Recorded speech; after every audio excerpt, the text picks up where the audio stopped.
Friend, ये statistic का part 1 है और आप जानते हैं स्टैटिस्टिक आपके क्लास 10th बोर्ड के पॉइंट ऑफ व्यू से कितना इंपॉर्टेंट चैप्टर है, क्योंकि हर साल लगभग 12 से 15 नंबर का क्वेश्चन एज़ यूजुअल आ ही जाता है, हिंदी बोर्ड या इंग्लिश मीडियम, सीबीएसई बोर्ड या यूपी बोर्ड जो भी हो, ठीक है। तो हर साल आता ही है, तो आप समझ सकते हैं इस चैप्टर की इंपॉर्टेंस। तो ये जो स्टैटिक्स का पार्ट है वो कुछ 5 या 6 पार्ट में मैक्सिमम होगा और मैं आपसे वादा करता हूँ कि इसके बाद आपको कुछ एक्सेस पढ़ने की ज़रूरत नहीं होगी। तो जो पहला पार्ट है इंट्रोडक्शन टू स्टैटिस्टिक, इसमें हम लोग पढ़ेंगे क्या क्या, पहले आप जान लीजिए। तो इसमें हम लोग सबसे स्टार्ट करेंगे कि स्टैटिस्टिक होता क्या है, डेटा क्या होता है, डेटा के कितने टाइप होते हैं, ठीक है ना, और अरेंजमेंट क्या होता है, और फिर एनालिसिस क्या होता है, ठीक है ना, जिसमें हमको 3 चीज़ें पढ़नी है, मीन, मीडियन और मोड। तो ये सारी चीज़ों को हम इस सेशन में पार्ट 1 में कवर करेंगे। तो सबसे पहले हम स्टार्ट करते हैं स्टैटिस्टिक्स क्या होता है। तो अगर मैं कोशिश करूँगा कि हिंदी और इंग्लिश दोनों शब्दों में जो यहाँ पे कीवर्ड्स लिखे गए हैं उनको यूज करूँ। तो सबसे पहले तो हिंदी में स्टैटिस्टिक्स को बोलते हैं सांख्यिकी, ठीक है ना। तो सांख्यिकी स्टैटिस्टिक अगर कोई एक वर्ड में डिफाइन करना चाहे कि स्टैटिस्टिक क्या होता है, जिसे हम हिंदी में सांख्यिकी भी बोलते हैं, तो स्टैटिक्स का मतलब होता है एनालिसिस ऑफ डेटा, ठीक है। डेटा मतलब आंकड़े, तो कहने का मतलब आंकड़ों का विश्लेषण करना, यानी कि डेटा का एनालिसिस करना ही आप क्या कहलाता है, आपका स्टैटिस्टिक। देखिए, डेटा का एनालिसिस यानी कि स्टैटिक्स की स्टडी करते समय 3 चीज़ें हमेशा सामने आती हैं, और वो 3 चीज़ें क्या क्या हैं। पहला है आपका डेटा का कलेक्शन, ठीक है। दूसरा चीज़ है आपका डेटा का अरेंजमेंट, ठीक है। और तीसरी चीज़ होती है आपका डेटा का एनालिसिस कहिए या फिर इसकी स्टडी कहिए। तो ये 3 इंपॉर्टेंट चीज़ें इसमें हैं। तो देखिए, मैंने बताया ना कि स्टैटिस्टिक, सबसे पहली चीज़ कि स्टैटिस्टिक क्या है, डेटा का एनालिसिस करना ही स्टैटिस्टिक कहलाता है। और जब हमको एनालिसिस करना होता है तो डेटा का एनालिसिस करने के लिए 3 इंपॉर्टेंट स्टेप्स हैं। पहला डेटा का कलेक्शन, दूसरा है डेटा का अरेंजमेंट, और तीसरा है डेटा का एनालिसिस। जब हम कलेक्शन, अरेंजमेंट और एनालिसिस करते हैं तो इस पूरी स्टडी को ही हम कहते हैं स्टैटिस्टिक, ठीक है। आई होप कि आपकी बात समझ में आ रही होगी। लेकिन कलेक्शन किसका लेना है, डेटा का लेना है। अरेंजमेंट किसका करना है, डेटा का करना है। एनालिसिस किसका करना है, डेटा का करना है। तो सबसे पहला क्वेश्चन ये आता है कि फिर डेटा, यानी जिसे हम हिंदी में आंकड़े कहते हैं, ये होता क्या है। तो हमको डिटेल में समझना पड़ेगा कि डेटा क्या होता है और कितने टाइप का होता है। तो चलिए, सबसे पहले मैं यही बताता हूँ कि डेटा क्या है और कितने टाइप का है। देखिए, तो अगर मैं बात करूँ डेटा की, डेटा किसे कहते हैं, तो डेटा जो होता है मेरे अकॉर्डिंग कलेक्शन ऑफ नंबर होता है, ठीक है, किसी एक स्पेसिफिक चीज़ का। जैसे अगर मैं बात करूं आपके एग्ज़ाम में पाए हुए नंबर की, लेट सपोज़ कि आपने हिंदी में 20 मार्क्स पाए, मैथ में 25 मार्क्स, हिंदी में 13 मार्क्स, मैथ्स में 10 मार्क्स, साइंस में आप पाए हो 20 मार्क्स, ठीक है ना।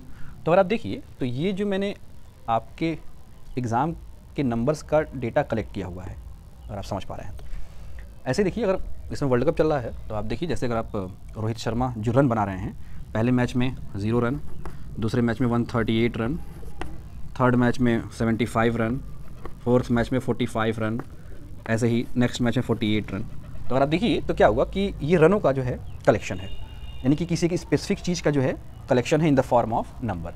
तो नंबर के कलेक्शन को ही हम बोलते हैं डेटा। अब ये डेटा जो है 2 टाइप का होता है। एक तो होता है आपका, देखिए, कलेक्शन ऑफ नंबर जो कि हो गया डेटा। अब ये डेटा जो है इसको 2 मेजर भागों में डिवाइड किया गया है। कौन कौन से? तो सबसे पहला होता है आपका अनग्रुप डेटा,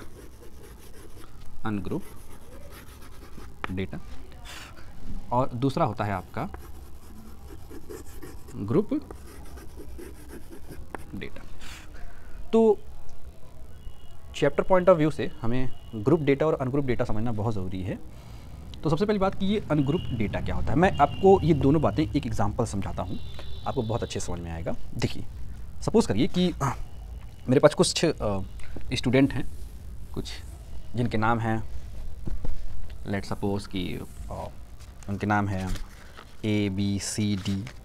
मान लीजिए कि कुछ लोग हैं ABCDEFGH I, ठीक है ना, I ऐसे ही JK L, जो भी मान लीजिए आप, ठीक है ना। सपोज करिए कि कुछ स्टूडेंट हैं ABCDEFGHIJKL, ठीक है ना, और इन्होंने हिंदी का एक टेस्ट दिया और जो A है उसने अचीव किए लेट सपोज की 2 मार्क्स, B ने 9, C ने 4, D ने लेट सपोज 14, E ने 18 और F ने लेट सपोज 3 मार्क्स, G ने 8 मार्क्स, H ने 7, I 12, J 19 मार्क्स, K जो है 0 मार्क्स एंड L जो है वो 20 मार्क्स, ठीक है ना। देखिए यहाँ पे एक आपको क्या है कि एक पर्सन के लिए एक नंबर है, ठीक है ना। हिंदी में ये सभी ने एक टेस्ट दिया तो ये हिंदी के नंबर हैं अलग अलग स्टूडेंट के। लेकिन इस चीज़ में एक चीज़ खास बात क्या है कि जो A का नंबर है उसका B के नंबर से कोई रिलेशन नहीं है, सिवाय इसके कि दोनों के सब्जेक्ट सेम हैं। B का नंबर यानी कि इन नंबर के बीच में कोई रिलेशन नहीं है। देखिए, एक का B से कोई रिलेशन नहीं है, B का C से कोई रिलेशन नहीं है, C का D से कोई, सब अपने आप में इंडिविजुअल हैं।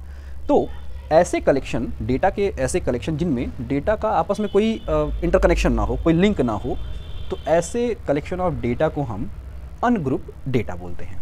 तो अगर मैं ये कहूँ कि अनग्रुप डेटा का मतलब नो रिलेशन बिटवीन नंबर्स, इसे हम क्या कहेंगे, अनग्रुप डेटा। आई होप कि आपको ये बात समझ में आ रही होगी। लेकिन अगर हम इन नंबर्स को एक ऐसे तरह से रखें, ऐसे सेपरेट करें कि इनका एक ग्रुप बन जाए, तो ऐसे ग्रुप ऑफ कलेक्शन को हम ग्रुप डेटा बोलेंगे। जैसे देखिए, अगर मैं ये कहूँ कि भाई लेट सपोज कि वो लोग जो 0 to 5 के बीच में नंबर पाए हुए हैं, ठीक है ना।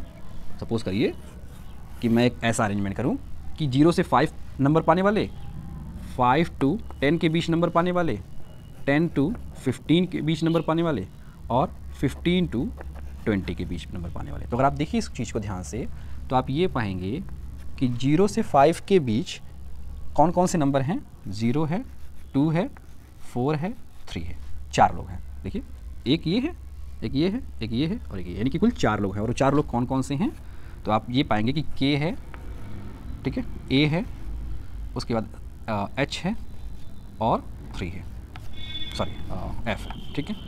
ऐसे ही अगर मैं कहूँ कि 5 to 10 के बीच में नंबर पाने वाले, तो 5 के सॉरी यहाँ पे अगर आप देखिए 4, सॉरी यहाँ पे 4H नहीं है, 4C को मिला हुआ है, ठीक है ना।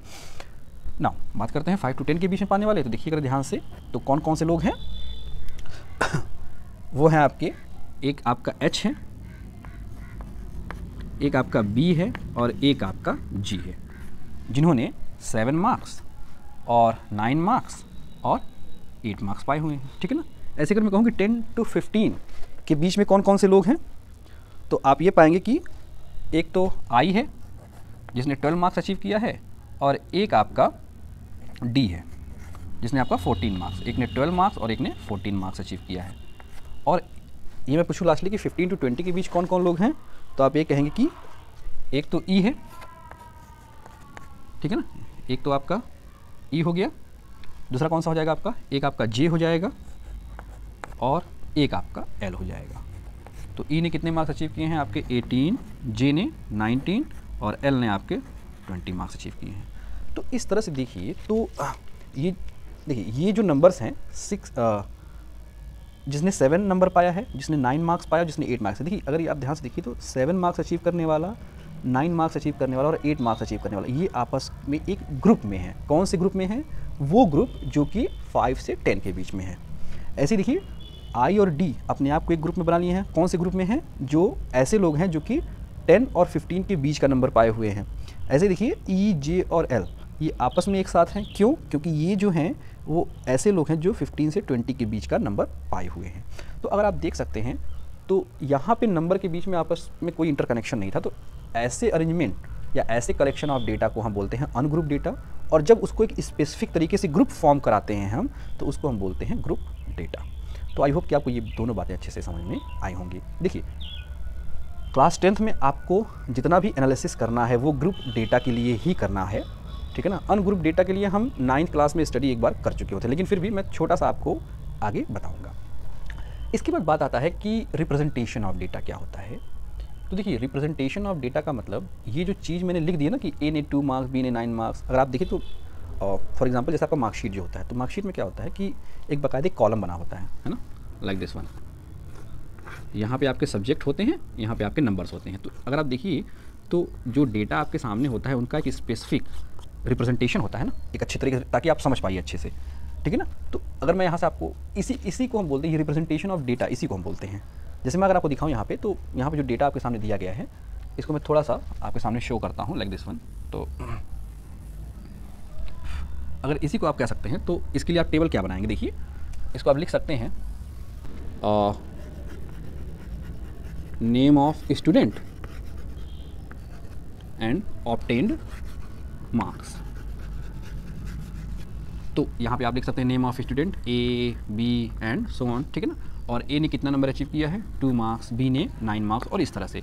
तो जब आप इसको एक टेबल में रिप्रेजेंट करते हैं, ठीक है ना, तो इसी को हम बोलते हैं रिप्रेजेंटेशन या अरेंजमेंट ऑफ डेटा। देखिए, डेटा को अरेंज करने का और उसको रिप्रेजेंट करने का कई तरीका होता है। जैसे कि एक तो होता है आपका टेबल के फॉर्म में, एक होता है आपका ग्राफ के फॉर्म में, ठीक है, और एक होता है आपका पाई चार्ट के फॉर्म में, ठीक है ना। तो कई तरीके होते हैं डेटा को रिप्रेजेंट करने के। इसके बाद जो थर्ड बात आती है वो है आपका एनालिसिस। अच्छा, जैसे यहाँ मैं बताता चलूँ, इसको मान लीजिए ये भी आपका एक गिवन डेटा है जो कि ग्रुप फॉर्म में है, तो इसको कैसे रिप्रेजेंट कर सकते हैं। तो देखिए, इसको भी मैं एक तरह से रिप्रेजेंट कर सकता हूँ। कैसे? तो देखिए, यहाँ से मैं लिख सकता हूँ, यहाँ मैं लिख सकता हूँ ग्रुप, और यहाँ मैं लिख सकता हूँ नंबर ऑफ स्टूडेंट, ठीक है ना।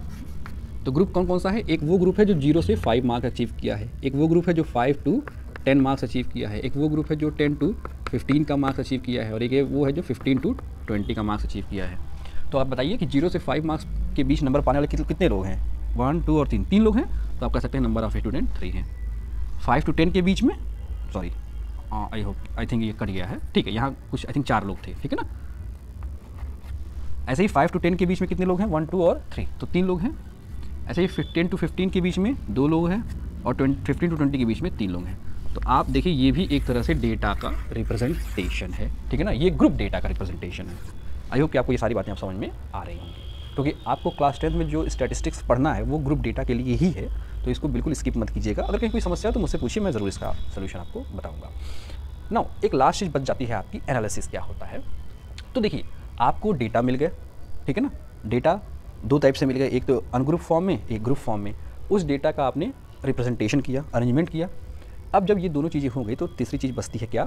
एनालिसिस करना, स्टडी करना। तो डेटा का एनालिसिस, अब डेटा का एनालिसिस क्या होता है, यानी कि जो भी डेटा आपको मिला हुआ है उसकी स्टडी करिए आप, उससे आप अलग अलग रिजल्ट को डिफाइन कीजिए। तो जब बात आती है एनालिसिस करने की, ठीक है ना, तो स्टैटिक्स में एनालिसिस बहुत तरीके के होते हैं, ठीक है ना। मतलब जो गिवन डेटा होता है उससे रिलेटेड जो एनालिसिस है वो बहुत है, लेकिन क्लास 9, 10th लेवल पे हमको 3 तरह की चीज़ें 3 तरह के एनालिसिस पढ़ने होते हैं। एक होता है आपका एवरेज, या हम जिसे मीन कहते हैं, ठीक है ना। इसमें थोड़ा सा डिफरेंस होता है, बट बहुत स्लाइटली डिफरेंस होता है। मैं उसको डिस्कस नहीं करने वाला हूँ, कभी वो हम अलग से बता देंगे। दूसरी चीज़ जो हमें पढ़नी होती है वो होता है आपका मीडियन, ठीक है ना। और तीसरी चीज़ जो हमें पढ़नी होती है वो होता है हमारा मोड, ठीक है। आई होप कि ये सारी बातें आपको समझ में आ रही होंगी। तो देखिए, हमको ये 3 चीज़ें पढ़नी होती हैं, मीन, मीडियन और मोड। ये तीनों चीज़ हमको ग्रुप डेटा, देखिए ये तीनों एनालिसिस हमें ग्रुप डेटा और अनग्रुप डेटा दोनों के लिए पढ़नी होती हैं। क्लास 9th में हम लोग अनग्रुप डेटा के लिए ये तीनों चीज़ें पढ़ते हैं और क्लास 10th में हम लोग ग्रुप डेटा के लिए इन चीज़ों को पढ़ते हैं। तो नेक्स्ट वीडियो में मैं आपको ग्रुप डेटा से रिलेटेड मीन कैसे निकालते हैं वो मैं बताऊंगा, मीडियन कैसे निकालते हैं वो बताऊंगा और मोड कैसे निकालते हैं, स्पेशली फॉर ग्रुप डेटा। और यही इसी के लिए हमारा नेक्स्ट 3 या 4 जो वीडियो है वो होगा। बट फिलहाल मैं आपको थोड़ा सा अनग्रुप डेटा के लिए एवरेज या मीन, मीडियन और मोड निकालना बता देता हूँ, और इसी के साथ साथ आपको समझ में भी आ जाएगा कि ये तीनों होते क्या हैं। तो देखिए, लेट सपोज कि मेरे पास कुछ अनग्रुप डेटा है, मैं 2 एग्जांपल लूँगा, दोनों से आपको अच्छे समझ में आ जाएगा। चलिए, तो मान लीजिए कि आपके पास कुछ नंबर हैं। मान लीजिए कि एक एग्ज़ाम में कुछ लोग बैठे हुए हैं जिन्होंने मैथ में पाया है कितना, 2 मार्क्स, 4 मार्क्स, 5 मार्क्स, 6 मार्क्स और 3 मार्क्स, ठीक है ना। तो ये एक एग्जांपल हो गया, मैं इस पे इन तीनों को लगा बताऊंगा। और एक एग्जांपल मैं और ले लेता हूँ। तो मान लीजिए कि एग्जांपल है आपका 1 3, फिर है आपका 4, फिर है आपका 2 1 1 3 5। हाँ ठीक है, ओके। चलिए, तो ये 2 डेटा हैं आपके पास। अब देखिए, सबसे पहले तो इसकी बात करते हैं हम। ये जो गिवन डेटा है इसका मीन कैसे निकालते हैं हम लोग, क्योंकि ये अनग्रुप डेटा है, याद रखिएगा। तो इसका मीन कैसे निकालेंगे, सबसे पहले इन सभी नंबर्स को हम क्या करेंगे, ऐड करेंगे। तो ऐड करिए, तो कितना हो जाएगा, 9 और 9 18 और 2 20 अपॉन कितने नंबर टोटल, 1 2 3 4 5 और 5 डिवाइड करिए, तो ये आपका निकल जाएगा 4। और यही जो 4 निकलेगा वो होगा आपका, लेट्स सपोज कि मीन, ठीक है। इसी को हम मीन कहेंगे। मीन मतलब सारे गिवन डेटा का सम करिए और जितने डेटा हैं उसी नंबर से आप डिवाइड कर दीजिए, तो ये हो गया आपका मीन। मीडियन मतलब क्या होता है कि जो गिवन डेटा है उसका बिल्कुल मिडिल टर्म। तो देखिए, बीच वाला पकड़िए, इसके पहले कितने हैं, 2 हैं, और इसके बाद कितने हैं, 2 हैं, तो जो बचा एक वही हो जाएगा आपका मिडिल टर्म, यानी इसी के हम मीडियन कहेंगे। यानी कि 5 जो है आपका वो क्या है, मीडियन है, ठीक है ना। अच्छा, मोड क्या होता है, मान लीजिए मैं इसमें 1-2 नंबर और बढ़ाता हूँ, लेट सपोज 5 और अगेन एक बार 5, ठीक है ना। देखिए, तो मोड का मतलब होता है कि कोई एक पर्टिकुलर नंबर जो सबसे ज़्यादा बार रिपीट हुआ हो उसी को हम कहते हैं मोड। तो देखिए, इसमें 5 जो है वो 3 बार आया है, बाकी कोई ऐसा नंबर नहीं जो उतनी बार आया हो। तो 5 जो है एक से ज़्यादा बार आया है, यानी कि सबसे ज़्यादा बार वही आया हुआ है, तो हम कहेंगे 5 जो है वो मोड है। अच्छा, ये भी हो सकता है कि कोई ऐसा नंबर ही ना हो जो रिपीट हुआ हो, तो अगर रिपीट नहीं हुआ है तो हम कहेंगे कि इस टर्म का जो मोड है वो क्या है, 0 है, क्योंकि कोई है ही नहीं, ठीक है ना। आई होप कि आपको ये बात समझ में आ रही होगी। ऐसे एक एग्जाम्पल मैं और देता हूँ। तो लेट सपोज कि ये आपके सामने एक एग्जाम्पल है, ठीक है, और इसका मुझे एवरेज यानी कि मीन, मीडियन और मोड निकालना है। तो मीन कैसे निकालेंगे, सबसे पहले इन सारे नंबर को ऐड करिए। तो 1 3 4 4 4 8 8 और 2 10 10 और 2 11 12 12 और 8 कितना हो जाएगा आपका 20 डिवाइडेड बाई 1 2 3 4 5 6 7 8 से डिवाइड करिए, तो जो आपका आंसर आएगा वही क्या हो जाएगा, इसका मीन हो जाएगा, ठीक है। नाउ सेकंड बात करते हैं मीडियन की। तो देखिए, मीडियन का मतलब बिल्कुल मिडिल टर्म लीजिए। तो अगर आप देखिए ध्यान से, तो अगर आप कोई मिडिल टर्म चूज़ करेंगे तो कभी बराबर आएगा नहीं। मान लीजिए 2 चूज़ करेंगे अगर आप, तो इसके पहले 3 आ जाएगा और 2 के बाद 4 आ जाएगा। 1 आप चूज़ करेंगे तो इसके पहले 4 आ जाएगा, इसके बाद 3 आ जाएगा।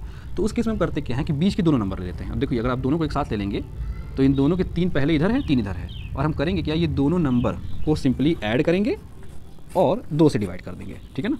तो कितना आ जाएगा आपका 3/2 यानी कि 1.5, ये हो जाएगा आपका मीडियन। आई होप कि आपको ये बात समझ में आ रही होगी। कहने का मतलब मीडियन ये है कि अगर आपको 2 नंबर मिल रहे हैं तो दोनों को ऐड करके डिवाइड कीजिए। अगर आपको सिंगल नंबर मिला है तो सिंगल नंबर ही आपका मीडियन हो जाएगा। थर्ड चीज़ क्या होता है आपका, मोड। मोड मतलब क्या कि कोई एक स्पेसिफिक नंबर जो कई बार रिपीट हुआ हो। तो अगर आप देखिए तो 1 1 और 1 3 बार रिपीट हुआ है, तो इस डेटा का जो मोड होगा वो क्या होगा आपका 3। तो आई होप कि आपको ये बेसिक चीज़ समझ में आई होगी। कहीं कोई डाउट हो तो मुझसे आप कंसल्ट करिए।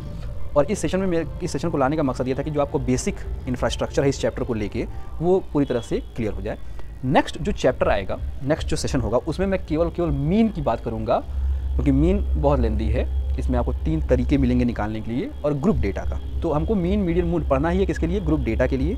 तो हर वीडियो में मैं अलग अलग लेकर आऊँगा, और यकीन मानिए कि आपको 5 या 6 वीडियो लेक्चर मिलेंगे जिसमें ये सारा का सारा कवर अप हो जाएगा। और उसके बाद मुझे नहीं लगता कि आपको कुछ स्पेशल पढ़ने का ज़रूरत पड़ेगा। फिर आपके पास सिर्फ और सिर्फ प्रैक्टिस होगी, प्रीवियस ईयर्स होंगे, सॉल्व कीजिए, और यकीन मानिए कि आप 12 से 15 नंबर बहुत ईजिली अचीव कर जाएंगे। So thank you and happy Dussehra to all of you.